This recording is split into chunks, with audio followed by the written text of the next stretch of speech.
பொன்னியின் செல்வன் முதல் பாகம் புது வெள்ளம். அத்தியாயம் 43. பழையாறை. வந்தியத்தேவன் வழியில் பல கஷ்டங்களுக்கு உள்ளாகி பல அபாயங்களுக்கு தப்பிப் பழையாறை நகருக்கு வந்து சேர்வதற்கு முன்னால் நம்முடன் பழையாறை பதிக்கு விஜயம் செய்யும்படி நேயர்களை அழைக்கிறோம். அரிசிலாற்றுக்குத் தென் கரையில் நின்று அந்நகரைப் பார்ப்போம். அடடா! வெறும் நகரமா இது? தமிழ்த்தாயின் அழகிய நெற்றியில் தொங்கும் ஆபரணத்தைப் போல அல்லவா விளங்குகிறது? பச்சை மரகதங்களும் சிவந்த இரத்தினங்களும் நீலக்கற்களும் பதித்த நெற்றிச் சுட்டியைப் போல அல்லவா திகழ்கிறது? நதிகளும் ஓடைகளும் தடாகங்களும் கழனிகளும் புதுநீர் நிறைந்து ததும்புகின்றன. அவற்றில் பல வர்ண மலர்கள் பூத்துத் திகழ்கின்றன. தென்னை மரங்களும் புன்னை மரங்களும் குளிர்ச்சியான பசுமையை பரப்புகின்றன. இவ்வளவுக்கும் இடையிடையே விண்முட்டும் மணி மாட மாளிகைகளின் பொற்கலசங்களும் கோயில் கோபுரங்களின் உச்சியில் உள்ள தங்க ஸ்தூபிகளும் ஒளி வீசுகின்றன. அப்பப்பா! பழையாறை என்னும் இந்த ஒரு பெரும் நகரத்துக்குள்ளே எத்தனை சிறிய ஊர்கள்!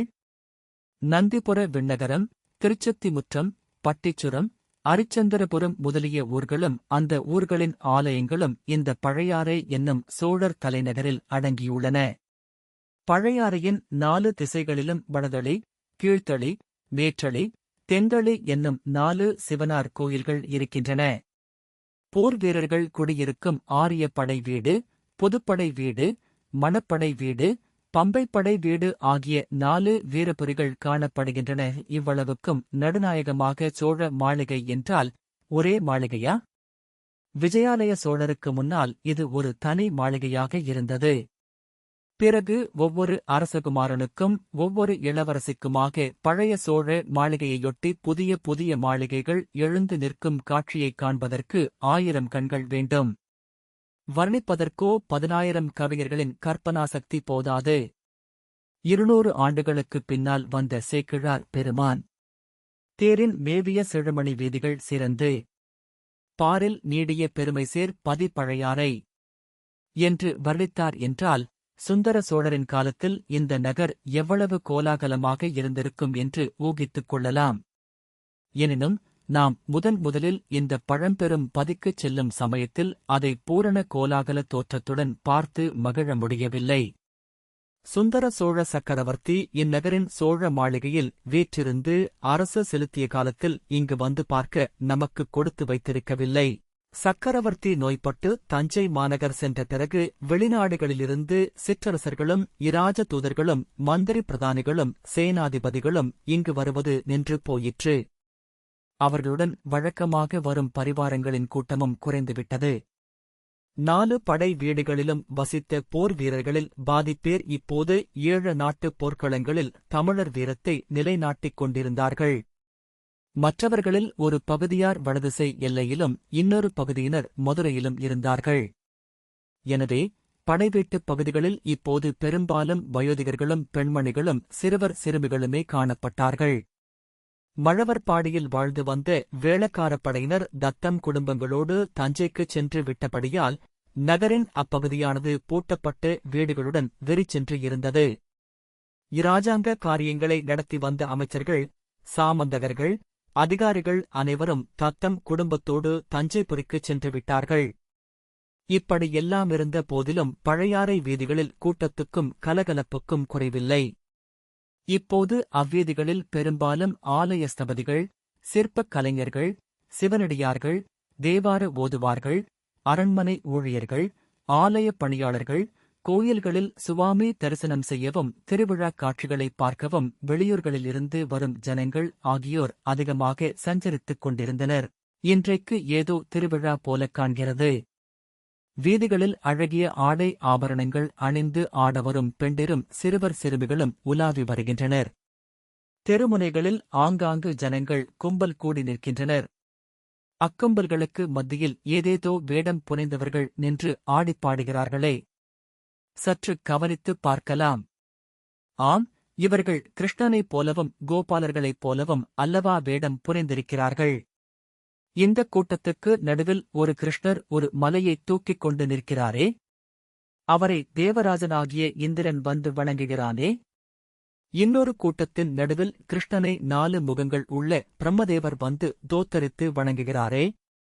ஆகா, இப்போது தெரிகிறது. இன்று ஷரீ ஜெயந்தி, கண்ணன் பிறந்த நாள். அந்த விழாவைத்தான் ஜனங்கள் இவ்வளவு குதூகலமாக கொண்டாடுகிறார்கள். அங்கங்கே உரியடி திருநாள் நடைபெறுகிறது. மஞ்சள் நீரை வாரி இறைக்கிறார்கள். நந்திபுர விண்ணகரத்து பெருமாள் கோவிலைச் சுற்றி இந்த திருவிழா கொண்டாட்டங்கள் அதிகமாக நடைபெறுகின்றன. இது என்ன? கண்டேன் கண்டேன் கண்டேன், கண்ணுக்கினியென கண்டேன் என்று பாடுவது யார்? தெரிந்த குரலாயிருக்கிறதே. இதோ நமது பழைய சிநேகிதர் ஆழ்வார்க்கடியார் நம்பி சாக்ஷாத்காரமாக நிற்கிறார். நின்று பாடுகிறார். அவரைச் சுற்றிலும் ஒரு கும்பல் கூடுகிறது. சிலர் பக்தி சிரத்தையுடன் கேட்கிறார்கள். வேறு சிலர் எகத்தாளம் பண்ணத் தொடங்குகிறார்கள்.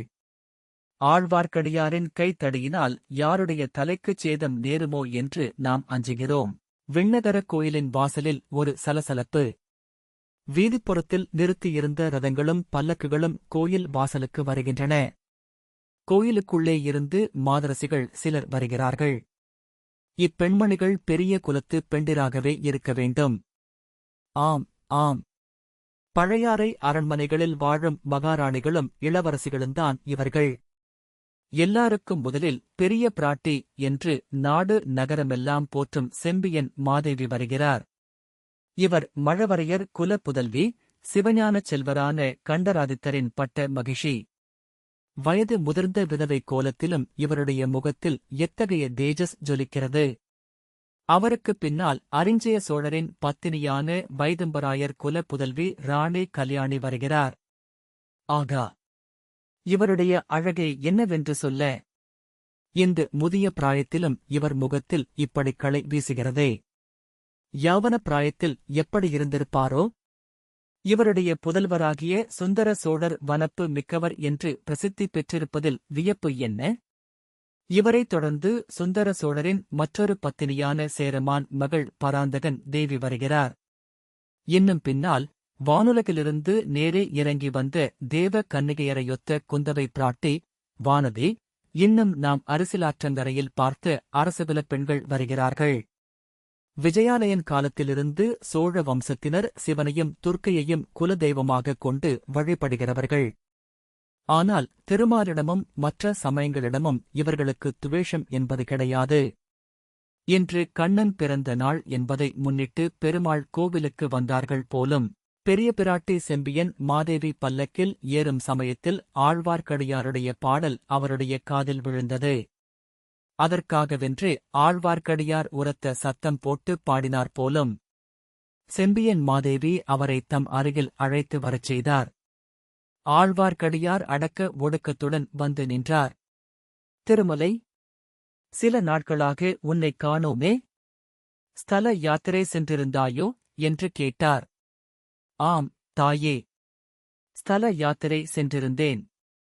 திருப்பதி, காஞ்சி, வீரநாராயணபுரம் முதலிய பல க்ஷேத்திரங்களை தரிசித்தேன். சென்ற இடங்களிலெல்லாம் பல விந்தைகளைக் கண்டும் கேட்டும் வந்தேன். அரண்மனைக்கு நாளைக்கு வந்து யாத்திரையில் கண்டு கேட்ட விந்தைகளைச் சொல்லு. இல்லை அம்மா, இன்றிரவு மறுபடியும் நான் புறப்பட வேண்டும். அப்படியானால் இன்று மாலையே வந்துவிட்டுப் போ. வருகிறேன் தாயே. தங்கள் சித்தம் என் பாக்கியம். பல்லக்குகள், ரதங்கள் எல்லாம் புறப்பட்டு அரண்மனைக்கு விரைந்து சென்றன. குந்தவை பிராட்டி ஆழ்வார்க்கடியாரை சுட்டிக்காட்டி ஏதோ கூற, மற்ற அரசிளங்குமாரிகள் கலீர் என்று சிரித்தார்கள். சிரிப்புக்குக் காரணம் கண்டறிய ஆழ்வார்க்கடியார் அந்த பக்கத்தை நோக்கினார். குந்தவை பிராட்டியின் கண்கள் ஆழ்வார்க்கடியாருடன் ஏதோ சங்கேத பாஷையில் பேசின. ஆழ்வார்க்கடியார் அச்செய்தியை அறிந்து கொண்டதற்கு அறிகுறியாக தலைவணங்கினார். சோழ மாளிகைகளிலே செம்பியன் மாதேவி வசித்த மாளிகை நடுநாயகமாக இருந்தது. அதன் சபா மண்டபத்தில் பொன்னால் செய்து நவரத்தினங்கள் இழைத்த சிம்மாசனத்தில் அந்த பெருமூதாட்டி அமர்ந்திருந்தார். காரைக்காலம்மையார், திலகவதியார் முதலான பரம சிவ பக்திகளின் வழித்தோன்றிய அப்பெண்மணி வெண் பட்டாடை உடுத்தி, விபூதியும் ருத்ராட்ச மாலையும் தரித்து, வேறு எவ்வித ஆபரணங்களும் போனாமல் அளவற்ற செல்வங்களுக்கிடையில் அஷ்டைசுவரியங்களுக்கு மத்தியில் வைராக்கிய சீலையாக வாழ முடியும் என்பதை நிரூபித்துக் கொண்டிருந்தாள். தலையில் மணிமகுடமும் வேறு ஆபரணங்களும் அணியாதிருந்த போதிலும் அவருடைய கம்பீரத் தோற்றமும் சுயம் பிரகாசமான முகமும் அரச குலத்தில் பிறந்து அரச குலத்தில் புகுந்த அரசர்க்கரசி என்பதை புலப்படுத்தின. சோழ அரச குடும்பத்தைச் சேர்ந்தவர்கள் அத்தனை பேரும் விதிவிலக்கின்றி இந்த பெருமூதாட்டியை தெய்வமாக மதித்து பாராட்டிக் கொண்டாடி அவருடைய விருப்பத்துக்கு மாறாக எதுவும் சொல்லாமல் நடந்து வந்ததில் யாதொரு வியப்பும் இல்லை என்றே நினைக்கத் தோன்றும். ஆயினும் அத்தகைய பயபக்தி மரியாதைக்கு இப்போது ஒரு களங்கம் ஏற்பட்டிருந்தது. அந்த பெண்ணரசியின் புதல்வர் மதுராந்தகத்தேவர் அன்னையின் கருத்துக்கு மாறாக அவருடைய கட்டளையை மீறி பழுவேட்டரையர் குலத்தில் மணம் புரிந்து கொண்டார். அது மட்டுமின்றி சோழ சிம்மாசனத்துக்கு அவர் ஆசைப்படுகிறார் என்ற செய்தியும் பராபரியாக வந்து செம்பியன் மாதேவியின் காதில் விழுந்து அவருக்கு சிறிது மனக்கவலையை ஏற்படுத்தியிருந்தது. செம்பியன் மாதேவியின் அரண்மனை முற்றத்திலும் சபா மண்டபத்திலும் சிற்பிகளின் கூட்டமும் தேவாரப் பாடகர்களின் கோஷ்டியும் ஜே என்று எப்போதும் கூடியிருப்பது வழக்கம். தூர தூர தேசங்களிலிருந்து சிவனடியார்களும் தமிழ் புலவர்களும் அடிக்கடி வந்து பரிசில்கள் பெற்றுப் போவது வழக்கம். சிவ பூஜை பிரசாதம் கொண்டு வரும் அர்ச்சகர்களின் கூட்டமும் அதிகமாகவே இருக்கும். அன்றைக்கு திருமுதுகுன்றம், விருத்தாசலம், தென்குரங்காடுதுறை, திருமழபாடி முதலிய ஊர்களிலிருந்து சிற்பிகளும் சிவபக்தர்களும் வந்து தத்தம் ஊர்களில் கோயில்களில் கருங்கல் திருப்பணி செய்வதற்கு மகாராணியின் உதவியைக் கோரினார்கள். கோயில்களை எந்தெந்த ஊர்களில் என்ன முறையில் கட்ட உத்தேசம் என்பதற்கு சித்திரங்களும் பொம்மைக் கோயில்களும் கொண்டு வந்திருந்தார்கள். முதலாவது 2 கோயில்களின் திருப்பணியைச் செய்ய உதவி அளிப்பதாகச் சொல்லிவிட்டு, மழபாடியா? எந்த மழபாடி என்று பெரிய பிராட்டி கேட்டார். சுந்தரமூர்த்தி சுவாமிகளை குரல் கொடுத்து அழைத்து பாடல் பெற்றாரே, அந்தப் பெருமான் வீற்றிருக்கும் மழபாடிதான் என்று அந்த ஊர்க்காரர் சொன்னார். அது என்ன சம்பவம் என்று மழவரையரின் செல்வி கேட்க மழபாடிக்காரர் கூறினார். சுந்தரமூர்த்தி சுவாமிகள் சோழ நாட்டு ஸ்தலங்களுக்கு யாத்திரை செய்து கொண்டிருந்தபோது ஒரு நதியை கடக்க வேண்டியதாயிருந்தது. நதியைத் தாண்டி அப்பால் செல்லத் தொடங்கினார். அப்போது, சுந்தரம், என்னை மறந்தாயோ என்று ஒரு குரல் கேட்டது. சுந்தரமூர்த்தி திடுக்கிட்டார். அது தம்மை ஆட்கொண்ட இறைவனுடைய குரல் என்பதை உணர்ந்தார். பக்கத்தில் இருந்த சீடர்களைப் பார்த்து, இங்கே சமீபத்தில் எங்கேயாவது சிவன் கோயில் இருக்கிறதா என்று கேட்டார். ஆம் சுவாமி, அந்தக் கொன்னை மரங்களின் மறைவில் மழபாடி கிராமத்து சிவன் கோயில் இருக்கிறது என்று சீடர்கள் சொன்னார்கள். உடனே சுந்தரமூர்த்தி அங்கே சென்றார். பூத்துக் குலுங்கிய கொன்னை மரங்களின் மறைவில் ஒரு சிறிய கோவில் இருந்தது. சுந்தரமூர்த்தி அங்கே சென்று சுவாமி தரிசனம் செய்துவிட்டு மனமுருகிப் பாடினார். அன்றொரு நாள் தன்னை தடுத்தாட்கொண்டது போல் இன்றைக்கு தன்னை கூப்பிட்டு அருள் புரிந்த கருணைத் திறனை வியந்தார். சுவாமி, தங்களை நான் மறந்துவிடுவேனா? என்ன கேள்வி கேட்டீர்கள்? தங்களை மறந்துவிட்டு வேறு யாரை நினைப்பேன் என்னும் கருத்து அமைத்து, பொன்னார் மேனியனே, புலித்தோலை அரை கசைத்து, மின்னார் செஞ்சடைமேல் மிளிர்கொன்றை அணிந்தவனே, மன்னே மாமணியே, மழபாடியுள் மாணிக்கமே, அன்னே உன்னையல்லால் இனி யாரை நினைக்கேனே என்று பாடினார். தாயே, இன்னும் அந்தக் கோயில் சிறிய கோயிலாக கொன்னை மரங்களின் மறைவிலேயே இருக்கின்றது. அதற்குத்தான் உடனே திருப்பணி ஆரம்பிக்க வேண்டும் என்று கோருகிறோம். அப்படியேயாகட்டும் என்றார் செம்பியன் மாதேவி. ஆழ்வார்க்கடியாரும் அவருடன் இன்னொருவரும் சற்று முன்னால் வந்து நடந்ததையெல்லாம் கவனமாக கேட்டுக் கொண்டிருந்தார்கள்.